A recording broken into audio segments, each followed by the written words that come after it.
So, hi guys! Today, I'm going to be playing with something really super cool. And it makes super cool sounds too when you listen to that. Wake up. We've got some papyrus. This is an ancient papyrus, which I could get a hold of as well, but it costs a fortune and I had to buy 10. And then we're talking £10 for one like roll of it. So, I'm not playing with ancient, we're playing with some made, but it's made by the ancient techniques. And really cool. So I've got one sheet here that we're going to work out what's best to use to paint with on it, out of what I have obviously. And then I've got two videos planned. So the first one I'm going to paint some hieroglyphs, and then the second one of the things they used to like to paint was scenic style scenes or pictures of their gods.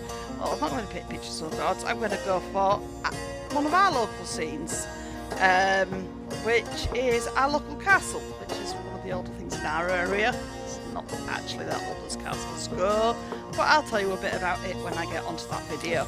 This one's going to be the hieroglyphs, which I particularly love. We've got an actual Rosetta Stone copy in our house because we went over to Egypt and saw the pyramids and did all that visit years ago. So absolutely fascinated with anything to do with this and have been since I first learned about this paper in school. So getting to actually draw on it, super cool. Hope you enjoy it. I'm going to try and stick within the kind of colours they used because they're specific colours they had access to, just because they were the colours available. Paint was made from what was available to make paint back then. So the colours are very natural based. I am going to try and stick within that kind of core for the hieroglyphs. I'm not going to be as strict within the landscape art. I'm going to have a bit more fun and just use it as a canvas. So I hope you enjoy these videos. These are just me exploring different papers. And without further ado, because I have talked a lot on this intro, I'll see you on the flip side, guys.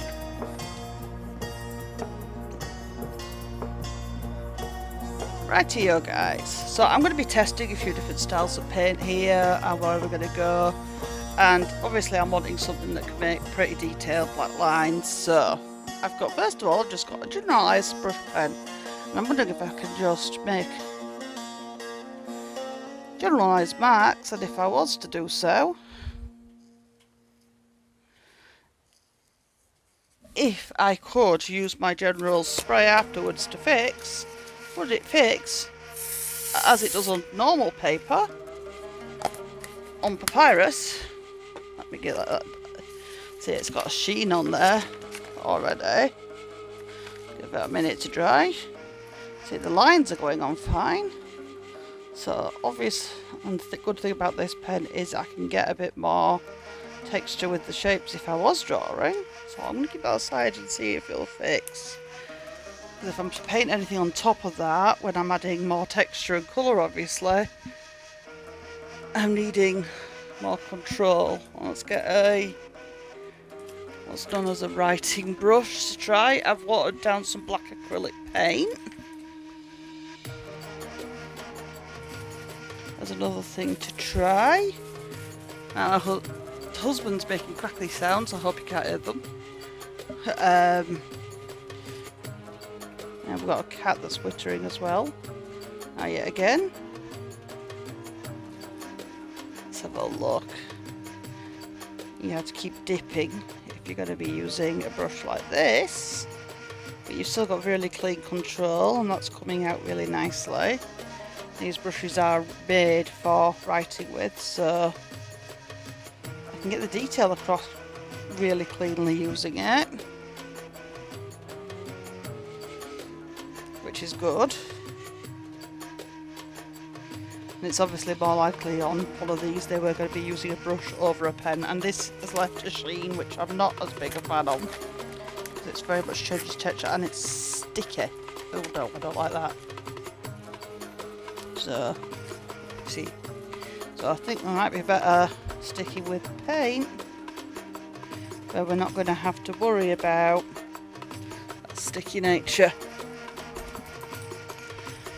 And I think the same is going to go for then if we wanted to try to use any form of markers we're going to be fixing. It will actually take markers, but how would they smudge? We won't want to be needing to do any blending work, so that's the upside.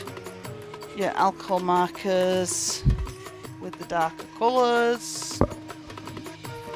They're appearing on here absolutely fine. There isn't really any, you know. And the same can be said if I wanted to use a finer pen yet again. I'm going to have to fix that. It's going on fine. I could get detailing. So let's have a look. So if I wanted to draw one of those shapes, that detail's perfect. However, it's a case of if I wanted to add any detailing over the top of that, how's it going to hold? I'm actually considering testing one of Culture Hustle's new ink when I've got a little bit more money to come in, because apparently it doesn't bleed at all, so that might be an interesting way. That's not bleeding.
weirdly it seems to be working better.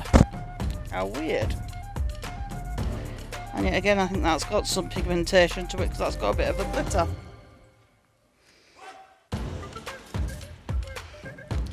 So, I think I will actually stick with the inks. Oh, we did inks last time, we did weird papers as well, so I'm going to take a minute and then I'll get back to you. Right guys, so I'm going to go with the acrylic paint, I think. So we're going to be doing the Egyptian alphabet on this papyrus. I'm going to try to make it. We're going to be using first the black paint to write and do the symbols, and then from there we're going to add some colour, the colours they use today, which I'll pull out afterwards, and we'll go and turn this hopefully into a really nice beautiful piece of art. So this is part of my collection of showing different styles of paper and tools that you can actually use to paint on. I have loads of different canvases, papers upcoming in this series. I hope you enjoy it. If there's anything you want me to try, do shout out. If it's in a price range I can afford, I'll give it a shot. I am going to mark out which letter is which as I go along the way. So yeah, I'm going to put some music on as I go from now onwards until I get to the next point. So yeah, enjoy.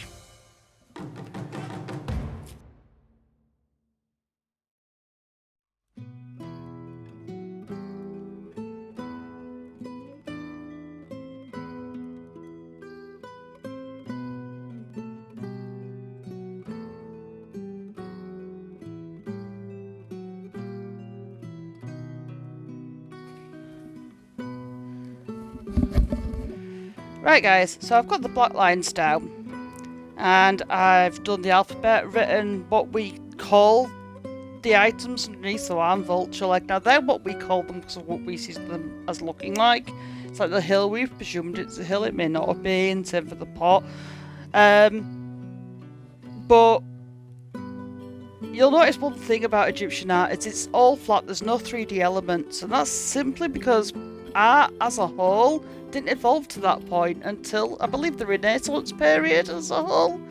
I think I'll have to fact check that one for you, but we didn't think that way. We didn't learn how to paint in 3D, so all our paintings were in a 2D manner, so it was all flat, and that's just simply our minds didn't work that way back then, or we hadn't taught ourselves to think that way. So that flat look to their art was simply just that's the only way they knew how to. Nobody had thought to take painting to that point. Now I'm going to use, as I said, for this particular piece, the colours of the time. But one thing I wanted to add to the corner of this was my normal Arty Smarty Mum signature, which you'll see me do on all of them. So I'm going to put it on here first. It goes Arty Smarty with the M in the middle, and then I have my normal little heart. Now, I wanted to do something using hieroglyphics in the same corner as normal, so I've got the arm here, Arty, and I wanted to just, you know, we're doing work with hieroglyphics today, I thought I'd do my logo, but build it in a different fashion. And the S down here, we've got a, oh, it's curved as well, that works quite nicely actually for what I want. So pull that down there, and then we'll curve that all the way around. That's perfect. And then let's find the M up there for water. Nice. Boom. With that water underneath.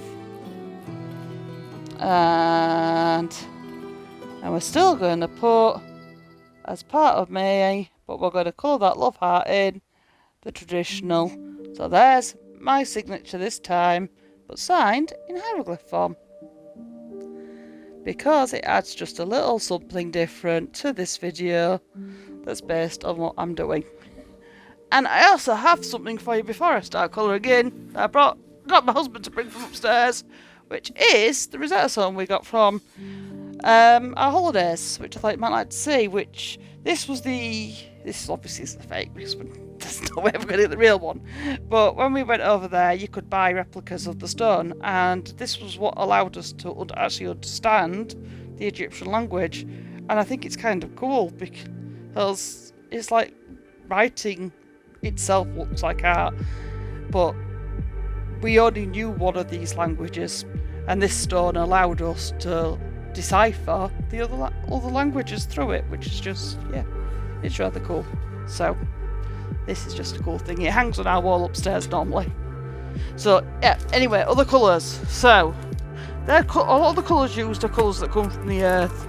So I am going to stick with, I'm going to pull up a picture that actually has some actual Egyptian hieroglyphs on, rather than a reference shot of and ones that have been painted, rather than the ones that have been, here we go, here's some of the colours.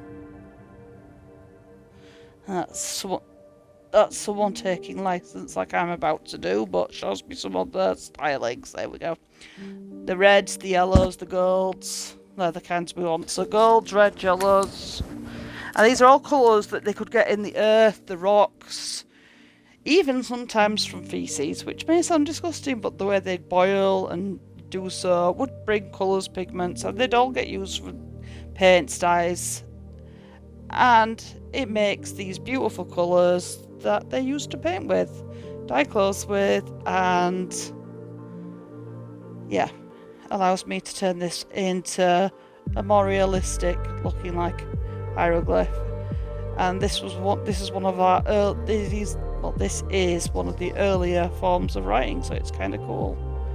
So I'm going to try and colour it in a more realistic form. I'm going to put the music back on now and let you watch as it comes to life, hopefully. I say hopefully, if I can find colours that I think will fit.